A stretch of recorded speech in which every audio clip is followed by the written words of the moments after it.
Welcome to the Roots and Routes podcast. It's bigger than sports, where community and socioeconomics is the root to our success. I always wish our hometown heroes had the technology during their time to document their journeys, so we'll do it for the rest of them. And we are live on location at the legendary 14th Street Community Center. And in our production room, we've got the one and only camera lady, Mrs. Romy Langford. We appreciate. And our guest for the day, we got season 1, episode 10, and what I like to call Swing Till You Hit. Yes, sir. My friend, Mr. Brady Womack. Everybody in the audience, let's put them together. So here at the Roots and Routes podcast, Mr. Womack, the very first question that I ask every guest that comes onto the show is, if you had 12-year-old Brady Womack in front of you right now, what advice would you give your 12-year-old self? First of all, thanks for having me on here, Big Zero. Hey, I appreciate it. I appreciate you coming through. This amongst friends, man. I call you a friend. I'm a state worker, man, so I like to lean back, sit in the chair, Get comfortable. Retired state worker. But yeah, you asked about the 12-year-old, man. I'd probably tell him, hey, behave, because 12 years old, regardless, you're always going to get around your peers, get around something else, have a suspicion of what's going on over there or what's going on. Really, I don't know about the advice, but I'd say, hey, behave. That's great advice, man. That's wisdom right there. With life experience, what type of a child that you were, whether you was hard-headed or not, and the upbringing that you had, it's definitely a word of advice that should be able to resonate with anybody at any given time. I had a good upbringing. Great mom and dad in the home, but just behave.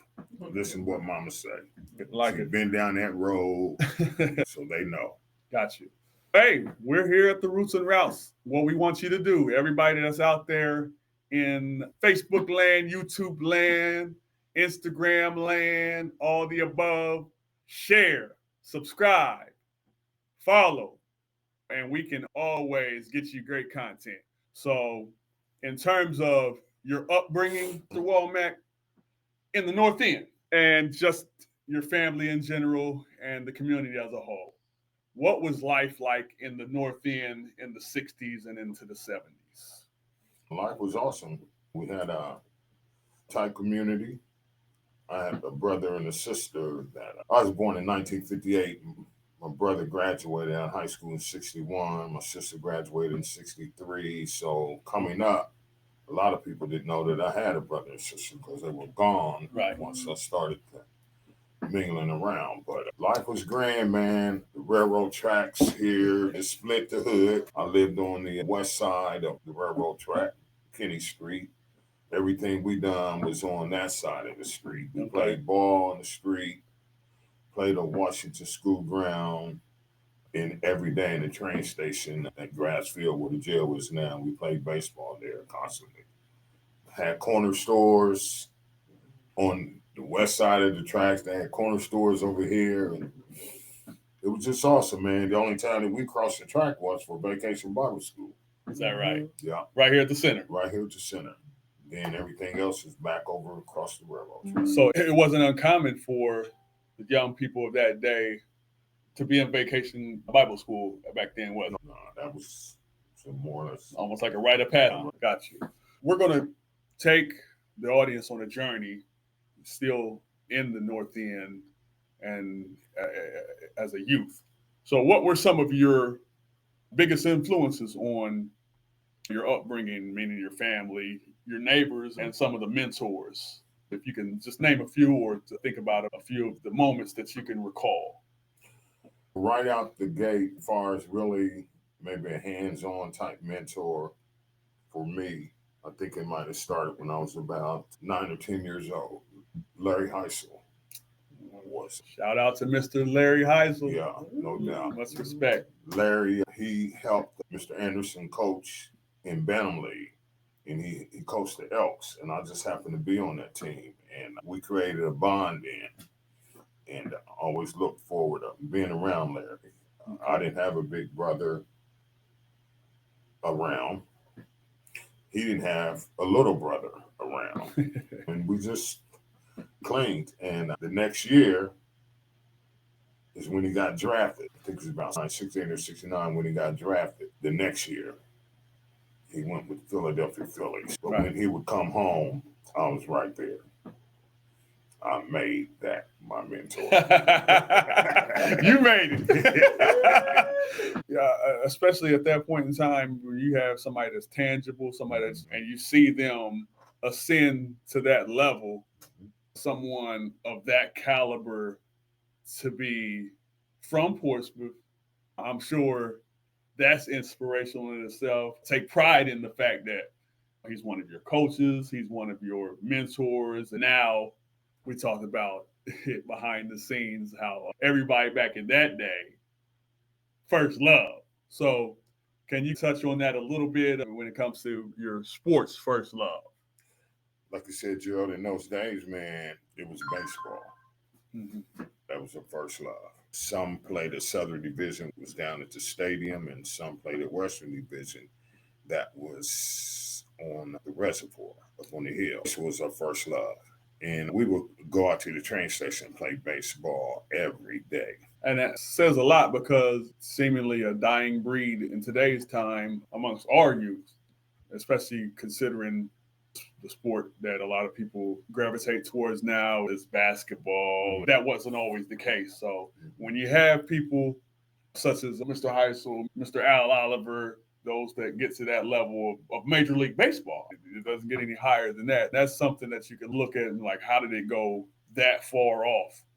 But we've had many mentors from the North End in our community. So what I want to touch on now is some of the mentors that started with the North End Bears.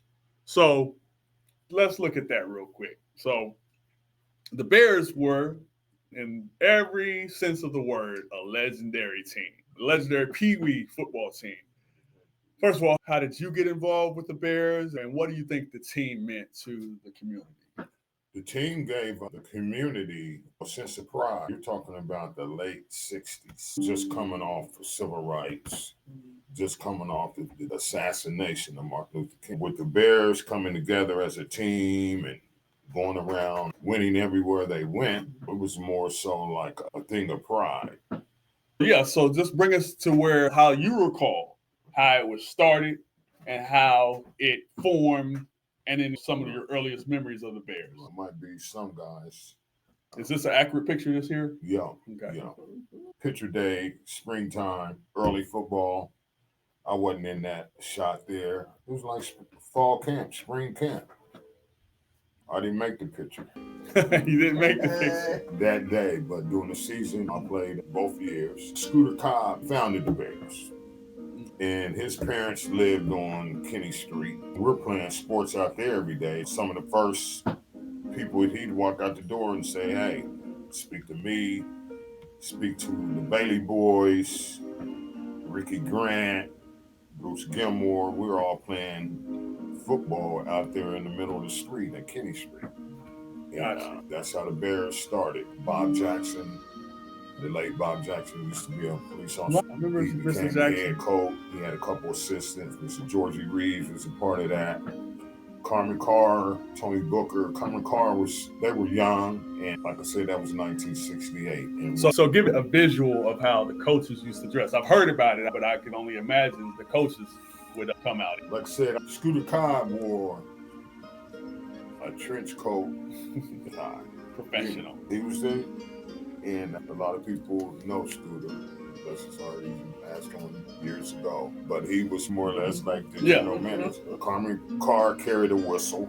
Bob Jackson was the head coach. He was really active on the side. If I see Carmen Carr right now, I call him coach. Respect. I love it. The memories, man, I caught the tail end of the Bears, the late 80s. And unfortunately, they are no longer. But I think it's definitely many historical moments that I'm sure transpired. Many great athletes have played for the Bears. So I always have one story, plenty of stories about the Bears, but the main story at that time was I've seen some pictures lately of Cheryl Shoemaker. I don't know if they was celebrating a birthday or what, but he was the coach at the time at Roosevelt. And Pee Wee football, they had a league. They had the Bengals from the stadium. They had the Rams at Mount Park. East had a team. Southville had a team. West Side had a team. But Roosevelt was the school, and they were more or less like the elite. The Rough Riders. And they were the Rough Riders. Bob Jackson, the head coach, he knew what the Bears had. The Rough Riders had a tough squad at that time. I'm not going to name. There's a couple judges was on that team. But anyhow, Bob Jackson wanted to play the Rough Riders. And Cheryl Shoemaker told him that the only way that we would play each other is we had to kick off. And you didn't kick off in Pee Wee football. So Bob Jackson told him, said, let me go home, think about it. So Bob said as soon as he got in the car, he knew. It's a wrap. Let's kick it off. Yeah. Danny White receives it. Danny White left. Danny White touchdown. Touchdown. 24-0 over the Rough Riders. Hey, what they say, you can't coach speed, man. Coach speed. That's one of those things that's a great equalizer. And the thing about the Bears were, if you graduated in 1975, from that class on, that class back carried the Bears. Oh. There were people, great athletes. Bo Clemens, like I said, he graduated in 74. He played for, I think he might have played for the Bengals a year or something. Else. Okay. Create the Bears until, 68? It was 68, but as far as a graduate class, from 75 on up, got a chance to play the Bears. Clarence Parker, my cousin Bufus Davis, Greg Dixon, none of those guys got to play. They were Trojans, not Pee Wee football. Not Bears. Football. Got you. Dominating Pee Wee was what they were known for. I'm sure they had some challenges coming through. What type of challenges, if you could speak to, if you remember, did those teams have, and you feel like they were able to overcome them? We had some challenges, but the one thing that the Bears they beat you down. Hold on.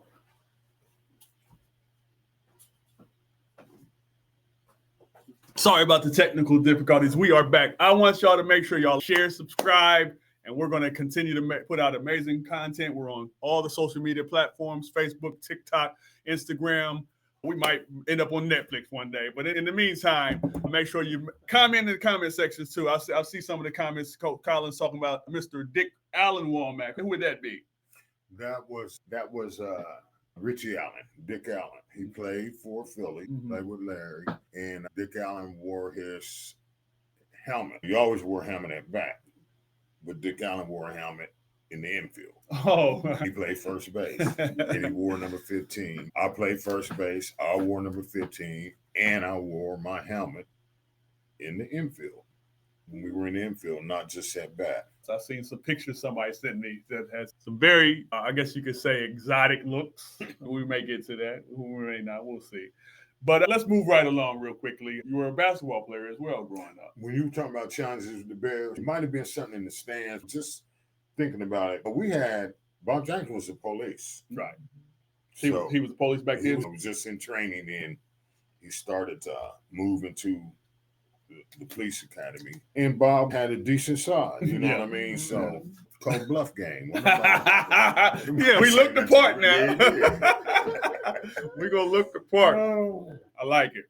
So, that's football. We talked a little bit about baseball. So now let's transition to basketball. What's your earliest memory of playing basketball? Did you go back to Bantam League? Did you start in junior high? We played Bantam League. Bantam League started at 8 years old. Minor league started at 8 years old in baseball, but we played Bantam League up at McKinley, 8 in the morning till 12 in the afternoon, 4 or 5 games. Saturdays or something like Saturdays. that? Saturdays. 8 in the morning. Gotcha. 8. First game 8, 9, that 10. Was getting. Yeah. And everybody in my age and older and younger especially older, everybody went to Bantam League. Everybody played at Bantam League. You had all-star teams. You would go to Huntington for a couple games, and then you go to Sri Canola for a couple games. There you go. We all played basketball, but baseball was the main thing then. Until probably after everybody finished senior league. Senior league was from 13 to 15. It seemed like people were starting to go into high school. It seemed like it was some barriers with high school baseball, and everybody just shunned toward basketball or football. So who were some of your basketball inspirations, people that you look up to on the court? People around here in the community, I tell you what, I wasn't a big scorer. My main thing was I could block shots, I could rebound. But 17 boards. I wanted to rebound like Jimmy Oliver. Not Al Oliver. Yeah, that's his brother, Jimmy Oliver. Jimmy was probably about 6'2". In those days, you could get away with hanging around underneath the basket at 6'2", 6'4". Yeah. I wanted to rebound like Jimmy Oliver. When he grabbed a rebound, you knew it. He cleared you out the way. And we lived 2 doors down on Kenny Street. Yeah, we're going to switch the conversation a little bit. What made you a Michigan football fan? What possessed you to be a Michigan football fan, man? I'll tell you what, sports fans. Oh, you like that picture, huh? Yeah. I've been smiling for the last few years, though. Got no smile on that picture. It was one Sunday morning, back when we were kids, you didn't get live football on Saturday. Okay. It always, in the Buckeyes game, was a rerun on Sunday morning. And so it so happened that, I don't know what the reason was, my mom, I didn't have to go to Sunday school. And wow, I don't know what happened that Sunday. Somehow I found that game on TV. We didn't really watch football, college football on Saturdays like we do now. Everything was a rerun. And it was Ohio State rerun because we were in Ohio. And I guess that game was the game that Bo Schembechler, they upset the Buckeyes, Woody Hayes. They had some coaching history together. So that was a real big game. And they had strange helmets. At the end of the game, they were happy. I was happy because I didn't have to go to Sunday school that Sunday. And then maybe later on, the next day at school or something, maybe the game conversation. We were young, but I was happy because I saw that team win. And I had a break that Sunday morning, and we put our happiness together and been a Wolverine ever since. Wolverine fan. You think that's your heart of hearts in terms of your sports fandom? Oh, yeah. Michigan football is my heart. We had Shad Williams was a big offensive lineman. The big offensive lineman, he went to Ohio State. I was Wolverine probably 3 or 4 years by the time he got there. We'd be at McKinley Pool, holler, Michigan, man. He'd hold me under that water to watch. That's what he would do. Okay. Yeah. All the memories. Got you. Yeah. So now that's one of your sports fandoms. Now we also have the Hoya paranoia. So Georgetown, how did that come about? How does one from Ohio become a Michigan fan, and how does one from Ohio become a Georgetown Hoya basketball fan? I had a friend, he was from Washington, D.C. We got real good friends and had a relationship. One of my main friends were out of date, and we were all good friends. And I've been to D.C. a couple of times in my college days, and I got obsessed with the D.C.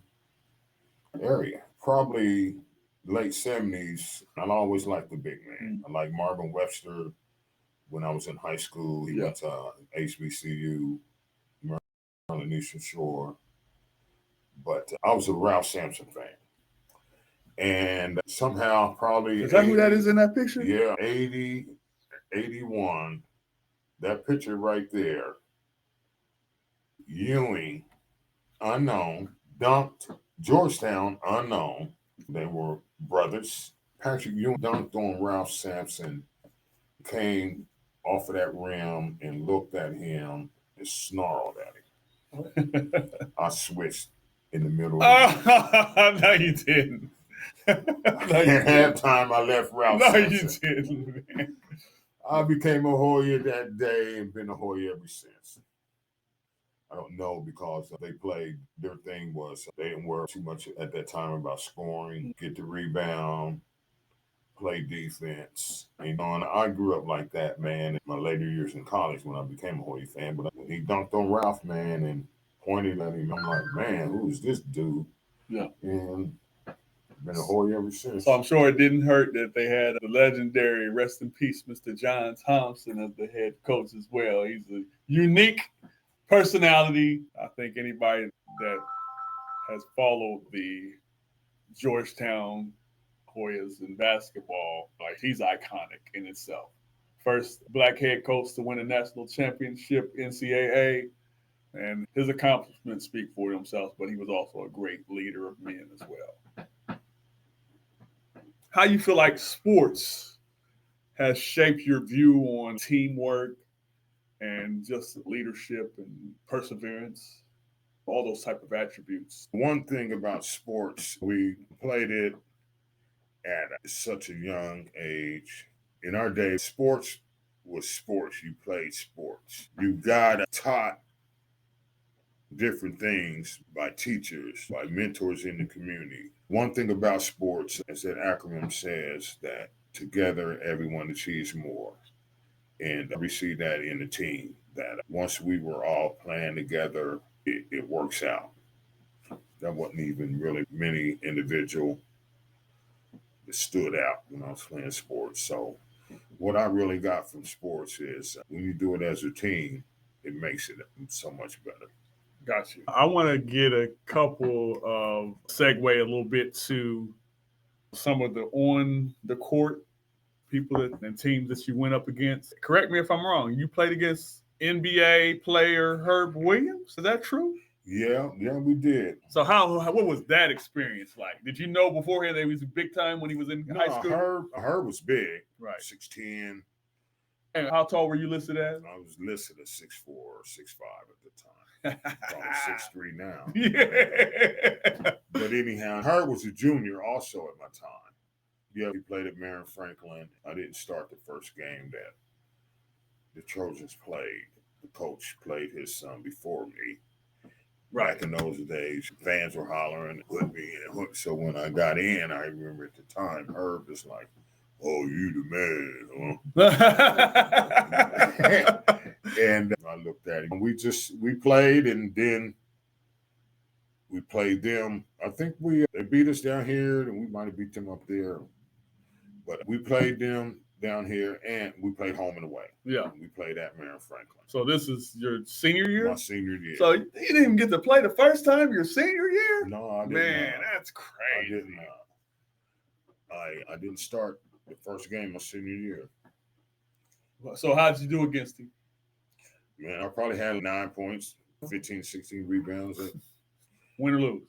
No, that was down here. Herb beat us down here. But it was special about Herb. I don't know if I'm jumping ahead of the game. No, you're good. As I went to college, he had guys that he went to school with in high school. And he would come down to Central State. And we became friends, man. We became friends. He was at Ohio State. We keyed in there. He's at Indiana Pacers. Me and some of the older guys from here, probably about 4 or 5 of us, went down to the game. Went down to the celebrity area after the game, called Herb. We became friends at the time. I remember when Brown was a rookie, we went to the Cleveland and New York game. Herb was coaching. He was coaching the Knicks. He was filling in for Lenny Wilkins. Me and my son, daughter, wife, and one of her friends, we waited after the game, talked with him every time. I said, man, you need to go and take over. But he didn't think that's going to give him a head job. But yeah, we just blessed to have a little friendship there. That's awesome. Then I played against Butch Carter. He was a pro, town. That's Chris Carter's older brother. Carter's older brother, Middletown. Got you. They were tough. Middletown. And I couldn't understand why Middletown would never make it to the state, because they was in the Great Ohio League. We were in the GOL League. I was the last of the GOL League So in your 1976. your year was the last year. It was the last year of the GOL. Great Ohio League. So was that the end of it, or was that the last year y'all was in it? I'm not for sure. I know that was the last year that we were in it. So that was like Springfield. At that time, it was Middletown, Lima. I think it was, they might have had Hamilton before me, but Lima, Springfield, Middletown. Big time schools. Yeah. Big time. Yeah. Got you. So the competition back there, I'm sure it was next level. You got to see pretty much, you could probably declare that was probably considered the best league in the state of Ohio at the time, because you got several state champions that come out of the Greater Ohio League. So as you transition from high school you got to college, so what was the thought process of going from Portsmouth to, you went to Central? At that time, matter of fact, I went to Bluefield State. Okay. Because of where's Bluefield State at? It's in Bluefield, West Virginia. Your family member, Ricky Grant, played football, and Ricky Grant. Yeah, I don't know, scholarship or whatever. They got him at Bluefield for football. Okay. With me only playing 1 year of high school at varsity, I remember a coach, Mr. Hopkins, asked me to Harry Weinberg talk to me, and Harry Weinberg was Shawnee State's coach. Yeah. It was a junior college at that time. My mom wanted me to go to military because that's where my brother was at and things were going successful. And my mom always thought that military would really be that discipline that I needed. I'm telling my mom, I ain't going to military. I got a hook shot. Yes, I'm going to the league. I'm going. I told Ricky, I said, man, you going to Bluefield? I'm going to Bluefield. Lo and behold, I had a car wreck about 4 or 5 days before I had to go to Bluefield. I got some marks right there. I had some stitches right above my lip. I nodded out in the afternoon out on 139. The guardrail went through the front. You was in the car by yourself? Yeah, on my vehicle. My dad's car. I didn't have a vehicle. Tore that Grand Prix up. Pretty Grand Prix. Some of y'all remember it. Oh, my. It come through the dashboard, hit the ceiling, and went out the back window. And I dodged, but I heard the boom, and I dodged, and glass was flying everywhere. But the reason I'm saying that, when I had to go to school, and my fingers are bandaged up, lips cut, and I'm down there talking to the coach about walking on to play basketball, sitting there like a mummy. So that had to be an experience, and I'm sure that was scary. And when I got through that, matter of fact, it was time to go to school, so I ended up getting my stitches out at the Bluefield hospital down there. But eventually, I had to walk on. I made the team. The boys was tough down there at Bluefield, man. From 1972 to 1978, or 71 to 78, North Fork, West Virginia. They won a state every year. And their players. I didn't realize it was in West Virginia. There's a North Fork, West Virginia, right near Bluefield. It was a small town. But man, they played basketball. They won a state every year for about 9 years in a row. And their players, it was just a little country area. Their players didn't go any bigger than maybe Bluefield State or Fairmont State. Yeah, but they were tough, man. And it's probably the best shape I'd ever been in. Okay. But the sad part about it, man, I transferred out of there. We were 8-0, and I transferred to Central State. My mom and dad are separated. As far as living with my mom, I could file more college benefits, Ohio grants. So I came back to Ohio and transferred to Central State. So what was your experience like at Central State? Was it an overall positive experience, or? Nothing but a positive experience. You can mention Central State's name and negative thoughts can come up. It's a HBCU. I went there with intentions to play basketball. Yeah. But I went there at the middle of the season, and by the next season, I had my foot in the door at Central State, met different people, and basketball, as far as being on the team at Central State, that wasn't really on my mind. Gotcha. We played intramurals. Anybody that knows that if you go to college and especially HBCU, if you ain't playing on the team or whatever, and you got intramurals going in the winter, bang up thing there, buddy. We had a ball doing that. Let's check out some of the comments here on the social media platform. Mr. Jack Bendoff, he mentioned that Patrick Ewing dunk over Ralph Sampson. He said that's an iconic shot. Bishop Roderick Nelson Wilson, he says, I love this interview, Brady Womack. There's a lady by the name of Lisa Ann Davis. She says, wheels. So the conversation is still going. So make sure you comment, share, subscribe, follow us on all the digital platforms. We're on Facebook, we're on YouTube, we're on Instagram, TikTok, fan base, formerly known as Twitter X. Make sure you follow us and we'll continue to put out amazing content. So I want to navigate this a little bit, cut across this field. Around what time did you start to establish your family? And then does that coincide when you first started working at the railroad for a little bit? So just give us a little bit of a background to where you went from college and then after college. You cut me short on Central State. Keep going, Central State. Let's go. And I ain't going to tell everything. No, don't tell it all. Don't but tell it. One thing I wanted to mention about Central State was at the end of fall quarter, everybody would go home, Christmas break, and come back in the winter quarter, January. Okay. So I think it was the end of 77 when in December, it was the end of fall quarter. So in January 78, we come back to Central State. And every January, that first weekend back, they would have a cabaret. And it was like a dance, a party. And these dudes, they were playing music. And they would turn the music down. And then somebody would speak into the microphone, rhythm or a rhyme. And then they turn the music back up. Okay, now here I am from Portsmouth, Ohio. I got friends from Dayton, Ohio. I got friends from Washington, D.C. I got friends from Detroit. I got friends from Chicago. Right. And nobody, that was different. They were as stunned as I was being from Portsmouth, right. Ohio. And nobody knew what was going on. These boys from Central State went home for Christmas break. Right.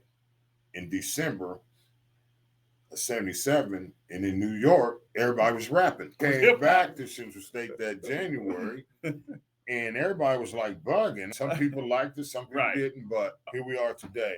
Wow. I always call myself out to rap baby. Nobody, I don't care. I said Detroit, Chicago, Memphis, whatever. It was new to everybody. So let's push it forward. You can take it wherever you want to go from here. I came home one summer from Central State. And like I said, I had friends and I was keeping my grade at a level to where I would be eligible to enroll again. And I had some friends. We'd done a lot of things then. And one summer I came home and I looked at the situation and it was like, man, if I really buckle down and go back to Central, I've been there 3 years. Came in January 77, left in summer 80. So I'm like, if I really buckle down and go back up there and hammer those classes, take core classes that are recommended, I'd have almost 2.5 to 3 years to finish. I've been there 3 years. So I'm like, I can't do this. Nah. And so I started sniffing around, got the word that my wife now, she was young. We started talking. But Albert Polk, of all people, Albert Polk to me and said, you want a job at the railroad? I'm like, yeah. And I started working for the railroad and I never went back to school. And then worked extra force, maintenance away, did a lot of traveling, getting laid off in the winter time. And we had those winters back in those days. The snow hit in November. Things are shut down till February. And get a little unemployment check, run down to YMCA, shoot ball. And that was cool. Yeah.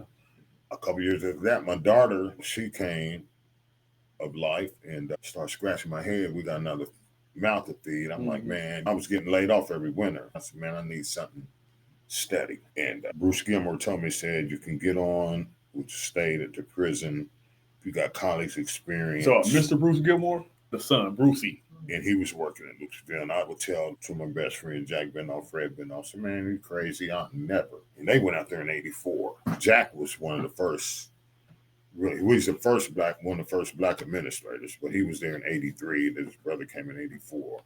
And I ended up coming in 88. I tried to go to federal through Mr. Chubbs.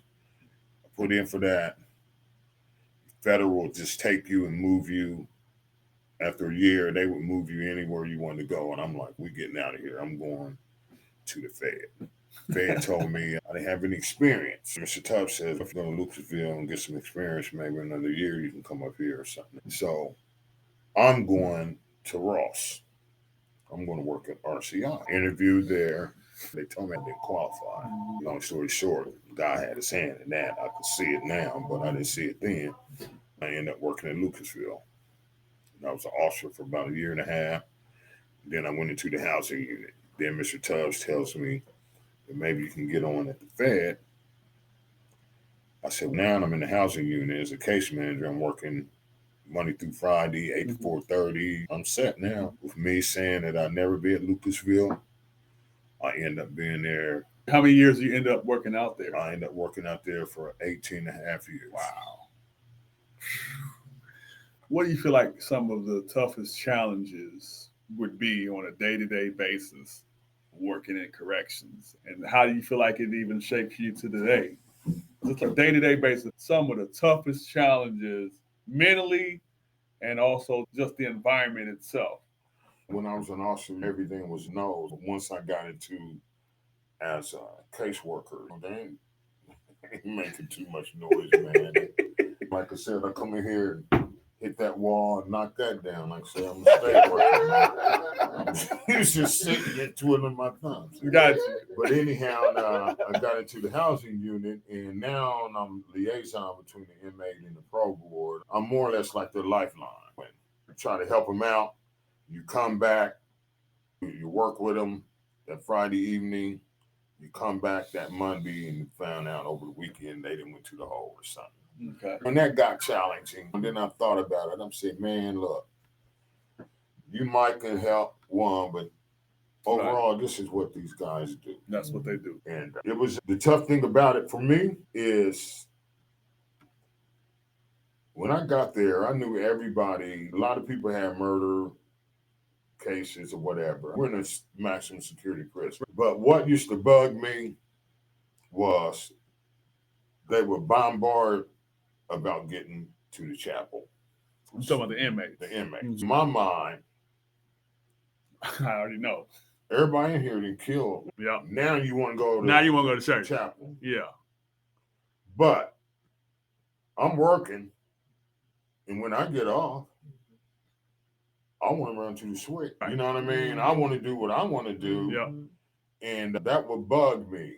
But one thing about it, God worked with me through those years. And like I said, when I first started, it would bug me. Now, you didn't kill so-and-so, you didn't kill so-and-so. I read your file, got your file, now you want to go to chapel. But when I left there, my mindset was, everybody in here need to be lined up at that chapel. Because God forgives. God forgives. If you want that, He will forgive you. Okay, now you may have PTSD from this, so you can touch on as much or as little as you want to. But the 93, was it 93 riot? The 93 riot. What do you remember about either that day or that week or the aftermath or the pre-build up? You can touch as little or as much as you want on that. This is May, so last month was April. Oh, wow.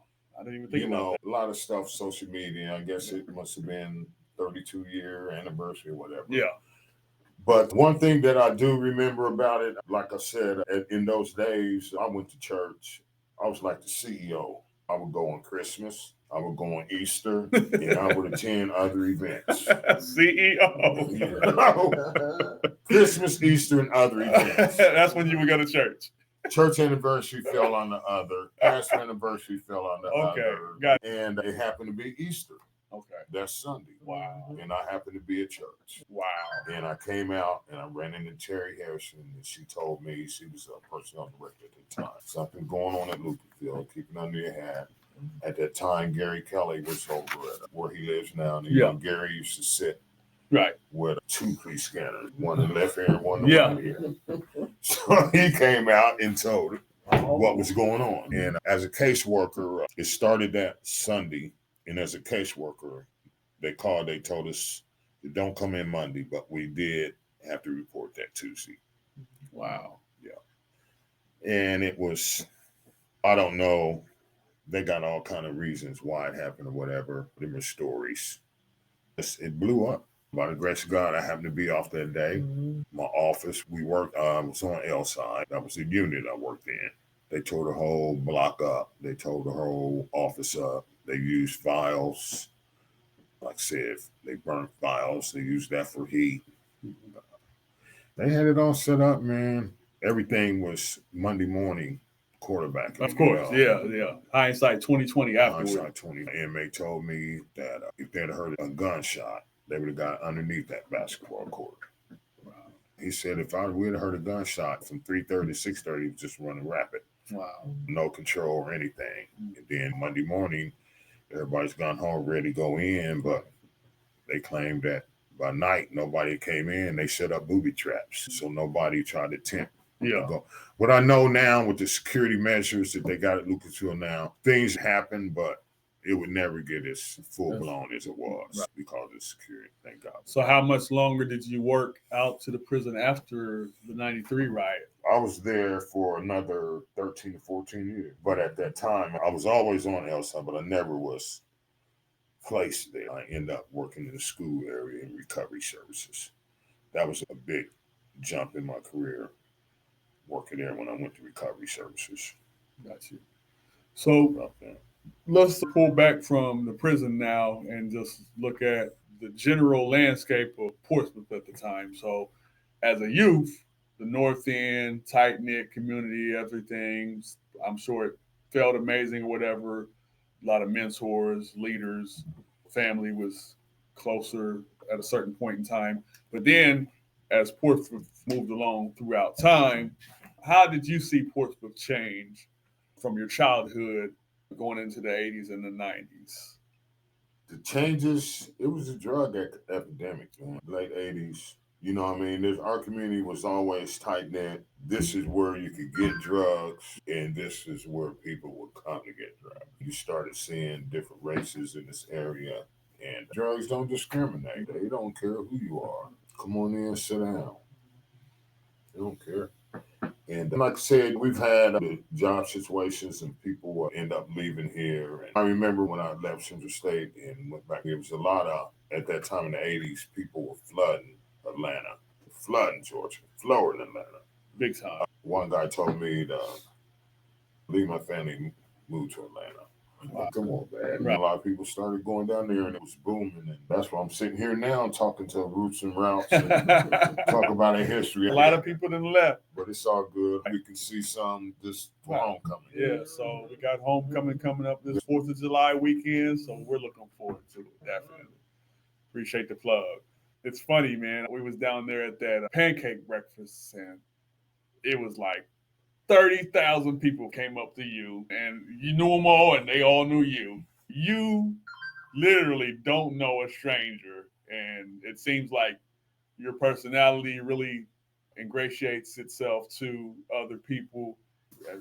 People just flock to you. You just got to have that type of personable type of personality. So you're known for that incredibly, I would say, influential person and well-connected. What do you think makes you so approachable and so personable? What makes you that way?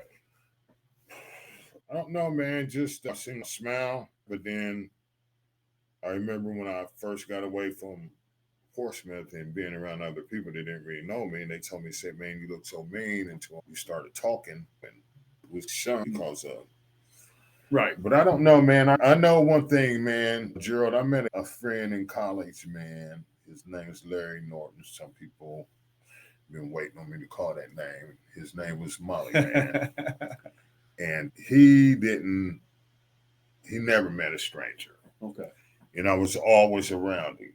And that's why right now, Kellogg, Herb Williams, guys like that, man, this dude, Molly, he never met a stranger, always was in somebody's face, always smiling, always talking. And I kind of grasped that from him. Okay. And then once I came back here to Portsmouth, the Camerons, Craig Cameron, me and Craig was around the same age. He had a brother, Rodney Cameron. Me and him was friends. And Robert was older than them. And I knew them. I used to help Rodney and Robert on their paper route. But mentioning Robert, once I came back in the early 80s, me and Robert started being around. And I would pick up things from him. And one thing I picked up from Robert was I zipping my pants up in the front. I don't know how you do it. You know what I mean? And I learned that from Robert. This dude was a man. This dude let you know it. If you got close to him, he'd flip you, and then he'd help you get up. And then tell you to get on out of here, get out of his way. He just brought a lot of things are in us, man. If you want to do good, be around good people. Whatever's going on, if you're around them, you'll pick up on it. And I'll pick that up that, hey, man, I'm sure about myself. I don't know you, but I'm sure about myself. And that's what took off. I didn't mind shaking the hand. I didn't mind smiling. I didn't mind talking to someone, but I also knew that it ain't about how you feel about me. I know who I am. Hey, let's talk about why we come here today. We got this book here entitled It's Not About Us, but It's About Us by Deacon Brady Womack. So I got the chance to read it from cover to cover, and I must say it was a great read. And let's talk about what inspired you to, number one, write the book, and what message do you hope that the readers will be able to take from this book? So what inspired you to write it? I used to always talk about, I would say something, say one day, I'd say it's not about us, but it's about us. And I said, one day I'm going to write a book. Even when we were sitting in hanging house, I'd always say that. But the topic came from where a guy was explaining. He was explaining, he said, it's not about us, but it's about us. More things like God's didn't pay the price. It's not about us because he's paid the price, but it's about us to answer that call, how we respond. Yeah, I like it. It ain't about us. He's paid everything, but it's about us, how we respond. And it was more or less, the guy was telling the people at that time that you can't focus on yourself. To get somewhere, you got to help someone else. You got to bring someone else along. It's not just about you. You're not going to make it just being about you. You got to bring someone else along. I love it. Yeah, because just the title itself, if you think about it, it's not about us, but at the same time, it is about us. So a lot of times there's things that we go through in life, and like the things that Job went through. I don't mean to get on here, but there's conversations in heavenly places that happens, and we may or may not have done anything wrong, but then circumstances arise, and how we respond makes all the difference in the world. So I was reading in your book how you was talking about the power of prayer, but then you got to the part where it talks about the initiative to get things done. So in other words, you talked about us being proactive in how we go about things in life. Instead of waiting for things to happen and reacting to the negative or whatever would happen in our lives, it's best to be proactive. So I would assume there's many messages that you could really take from your book. And it's a great read. So how does one go about getting your book? As of right now, I'm working from the trunk. Yes, sir. I'm working from the trunk in this area. Deliver some people from out of Portsmouth area or out of state. I've got their address and mailed it to them. They've used Zelle. Zelle, Cash App, however. Yeah. Hey, make sure I'm plugging this book. If y'all don't do nothing else from this podcast episode, if y'all don't make sure y'all get this book, it's not about us, but it's about us by Mr. Deacon Brady Womack, then I don't feel like my job has been done. So please look out for your homeboy. Y'all know him, man. Y'all all know and love. Just make sure y'all get the book. And you can hit him up. He's very accessible. If you need to get his book, get a hold of him, get a hold of myself, get a hold of whoever. It's easy to get a hold of people nowadays, so make that happen. I'm in the process right now trying to deal with the publishing company and trying to get it set up on Amazon. Good deal. I love it. So listen, the name of this episode, this is season 1, episode 10, and I believe, let me make sure. You actually wrote it. He autographed my book, so it may or may not be able to autograph yours, but I feel special. So it says, swing till you hit. So I want you to give a little context to how did you come up. Your voicemail, if anybody has got Mr. Womack's phone number that ever called him, you go hear that very particular voicemail, and it says specifically, swing till you hit. But I want you to give the context to that and then also tell that story about one individual who happened to call that number. Yeah. Swing till you hit, man. It was some of the things that I've heard, some of the things that I read. And God's people talk about, I'm trying to make this happen. You got to swing. You ain't going to hit if you're not swinging. And just keep swinging. At that time, I think it was Jack, been off this a few years, he had told me, he said, man, don't ever change that voicemail. Who said that, Jack? Jack Benoff. Gotcha. That's a classic. That's a classic voicemail. Probably a couple years or so before the pandemic, was how you start looking for different insurances and calling around different people. Once they seem to get your number, whatever, then everybody starts calling you. Guy called me from Allstate, and matter of fact, the office was in Westerville, and me and him talking on the phone, this, that, and the other. Developed a little relationship, and I'm still searching for insurance policy and everything. Yep. So he called me back one day, and I picked the phone up, and he says, Mr. Womack, he says, man, good to talk to you. He said, but I really wanted to hear that voicemail.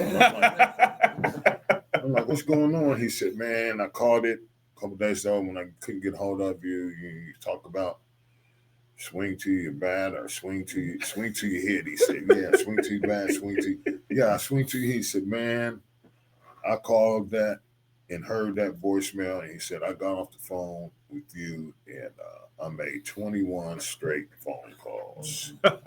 He was hitting the insurance. He was swinging. He was hitting. I said, man, sign me up. Yes, sir. He sold it. My Allstate insurance agent is in way up in Columbus, Westerville, Kentucky. That's a good commercial. Yeah. I love it.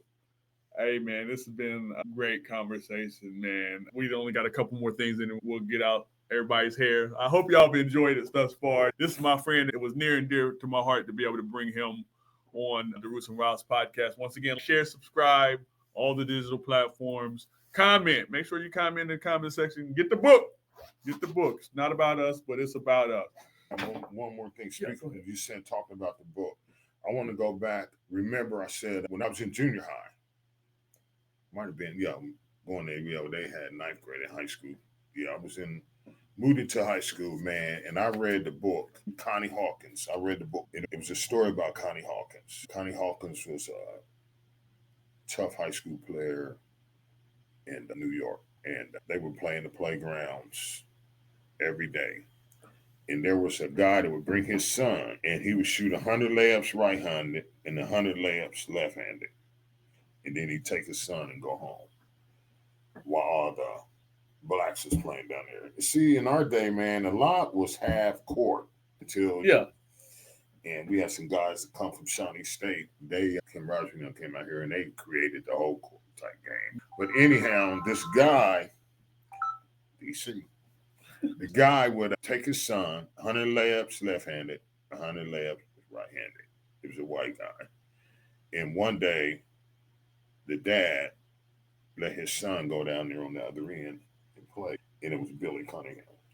From the Sixers. 76. And I was a sport guru at that time. That's why it took me late years to play high school. My mom's up on the Ridge, or on the Phillies, Yeah. and you ain't bringing no books in here. You ain't going to play no ball.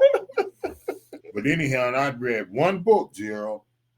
Graduated from high school, 3 years of college, and I'd only read one book. When I went to Lucasville, this inmate gave me the autobiography of Malcolm X. I already know where you're going with this one. We're in a rural area, blacks in this rural area. Yep. So I laughed and think about it. The inmate gave me the book. It was a Black Power check.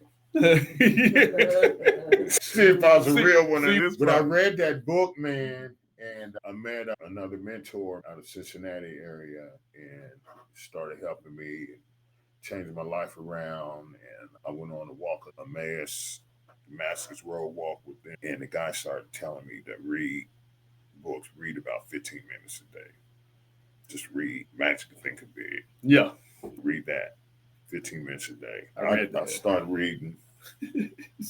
You start counting the time.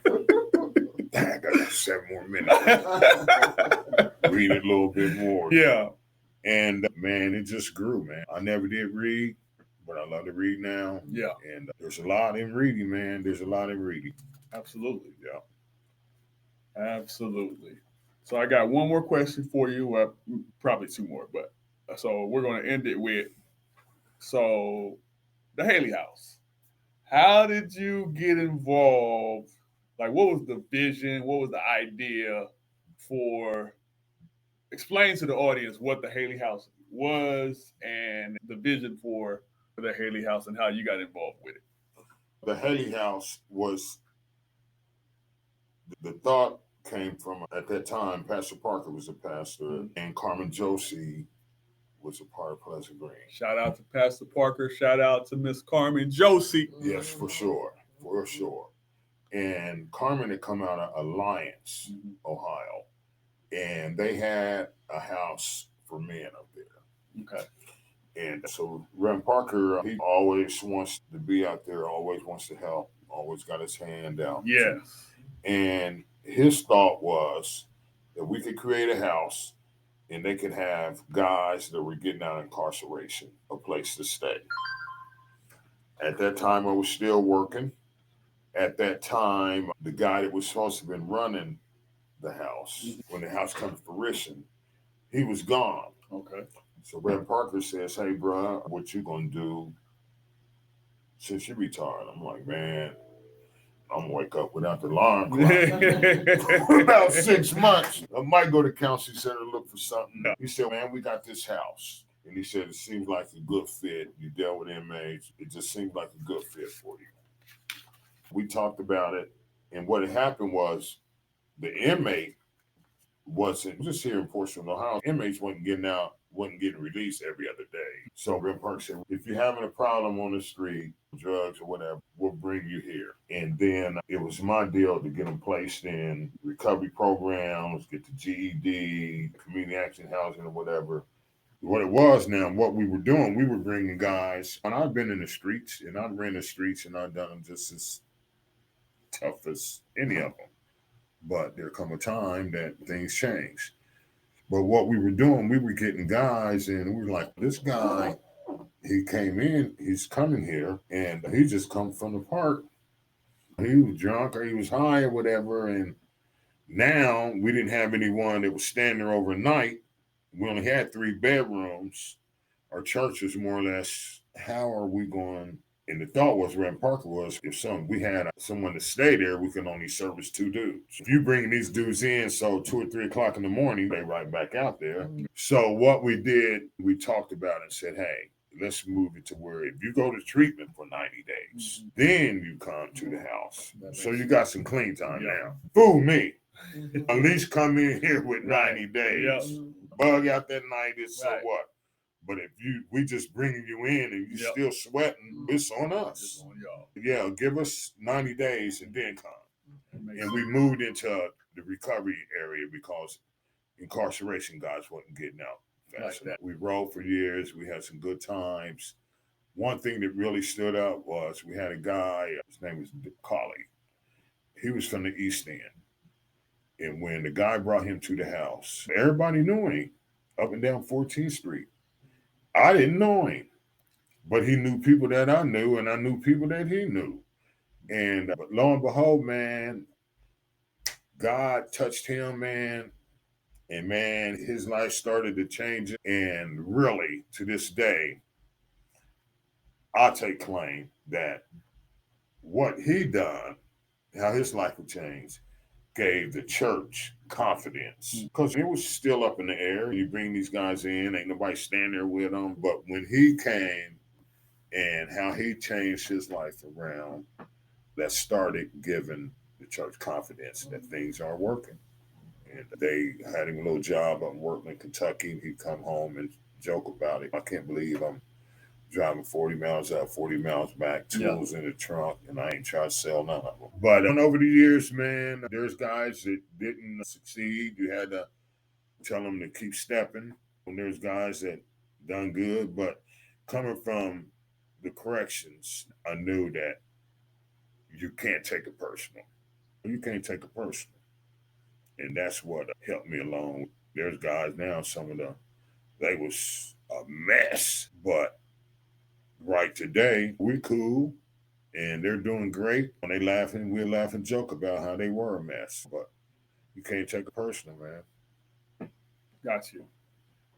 So listen, I'm gonna let you have the last word. A lot of people are proud of the work that you've done, the work that you're doing, and I'm sure you'll continue to be persistent, consistent. Let's just do a quick rundown of some of these comments real quick before we get out of here, and then I'll let you have the last word. Coach Collins, he says, proud of you, Brady. My mom, she says she wants one of the books as well. Mr. Bob Anderson, he says, my friend, Deacon Brady Womack. And Miss Vicky Haley also says she wants one of the books. So we'll stay interactive with everyone that's commenting and locking in. It's definitely a testimony of the character of a man that you are, the father, the husband. They call you Papa, but Poppy. Hey, So, Poppy.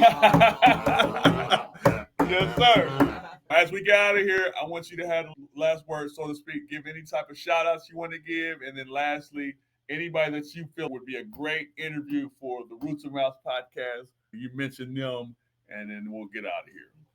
Like I said, Gerald, glad to be a part of your vision and things that you're doing. It ain't about being lucky. It's about, I'm just blessed. I'm blessed to be here. Blessed that I opened my eyes and I opened my ears and started to hear what the Spirit says. Yes, sir. We're not perfect, but it didn't stop there. It said we strive to be, though. And keep on striving. Just keep on striving. As one time I heard, you will never be sinless, but we can sin less. You ain't gonna never be sinless. Facts. But you can sin less. And that's where I'm at, man. It's just a blessing. Ain't no luck. The dude told me, you want luck? He said, luck is labor under correct knowledge. I like that. You want luck? That's a gem. That's a bar. Labor under correct knowledge. And things will happen. Things will work. I like it. Things will work. I know I ain't got no luck. I grew up one of the biggest cheaters gambling. It wasn't coming your way. They can have casinos. They weren't even around my day, but I wouldn't even go that way because I know wasn't no luck. But wretched man that I am. We love to talk about the scripture of every time I want to do right, evil. Always present. But at the end of that scripture, it says, oh, wretched man that I am, who's going to get me out of this? I thank God. Right. There it is. Care nothing about you being wretched. He's the one. Right. It's not about us. It's not about us, but it's about us answering that call. Yes, sir. God said, I grew up in a dysfunctional family. Dude said, look in the Bible. Every family in the Bible is dysfunctional. But they called on Jesus. Yes, sir. Hey, man, it's been my pleasure, Mr. Womack. We will definitely have many more conversations outside of the table, but I'm sure you'll probably be a guest or two with a couple other people that we'll eventually bring to the Roots and Routes podcast. We appreciate everybody that's been here tuning into the Roots and Routes. One last time, we're giving a call to action. Share, subscribe. In the meantime, till the next time, swing till you hit. Greg Dickerson. I like that one. We can bring Mr. Dickerson on. God bless and good night.